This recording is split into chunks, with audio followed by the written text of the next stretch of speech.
तर मित्रांनो शिव महादेवाच्या पिंडीसारखं दिसतंय. कुठं सापडलाय? आणि रियानी हा दगड आहे ना, दगड नाही पिंड आहे ना, तुळशीत ठेवली आहे. काय बसाय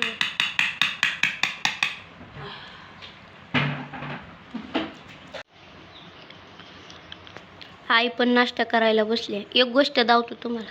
आई तर धुण्याची बादली ठेवली, लगेच तर जेवायला बसले. तुकडे लय भारी झालेत, पण एकदम भारी. मी पहिल्यांदाच तुकडे खाल्लेत. मी गोड तुकडे खातच नाही, पण भारी झाले एक. तर मित्रांनो आधी आईला विचारलं मॅगी खायची का. आई म्हणली नको. मी डायरेक्ट इकडेच घेऊन आलो. आता आईला परत जाऊन विचारतो खायची का. आई म्हणून डायरेक्टच घेऊन गेला इकडं. विचार काय करते एवढी आई. तिकडून खाऊन ठेवून आईला माझ्या विश्वासच नाही. मग तिकडे जाऊन का काय म्हणलं बघू आई येते का तिकडं. मला काय नाही, पण ते आणायला ठेवतो ते.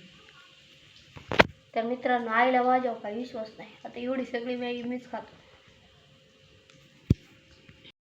तर मित्रांनो फायनली आईला मॅगी दिली.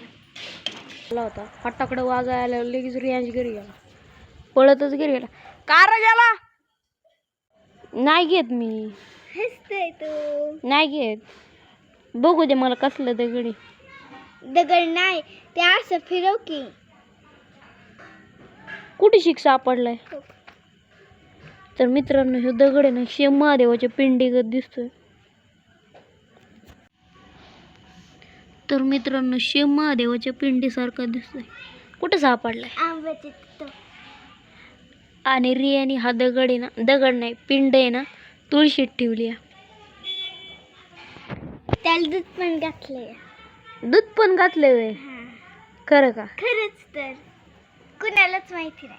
खरंच रियाने दूध पण घातलंय. आणि हे दगड मी घेऊन नाही, दगडच म्हणते पिंड आहे ना, रियाने ना तुळशीत ठेवली. आणि रियाला वाटतं मी घेऊन जातो. नाही घेऊन जाणार. दर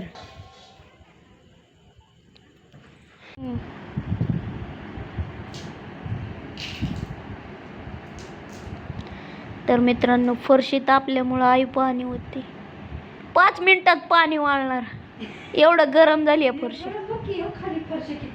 पडची सावकाश. पाणी पांगवायचं असेल पाय घसर नाही.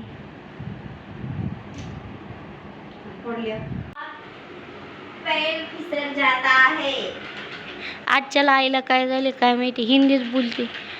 पोचा मारते. आता पोचा नव्हता माराय पाणी आई ती तसंच ठेवाय पाणी मुरलं असतं. पाणी लय गरम झालेली. तर मित्रांनो आजचा ब्लॉग आवडला असेल तर लाईक सबस्क्राईब शेअर करायला विसरू नका. भेटू पुढच्या ब्लॉगमध्ये. Good night. एवढी जाम झोप आली का नाही. आजचा तर ब्लॉग काही एवढा बनला नाही. Good night. भेटू पुढच्या ब्लॉगमध्ये.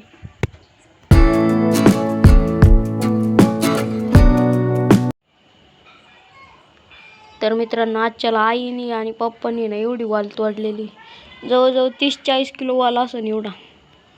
मला काय वाटतं कमेंट करून सांगा, 30-40 किलो वाल असेल का नाही.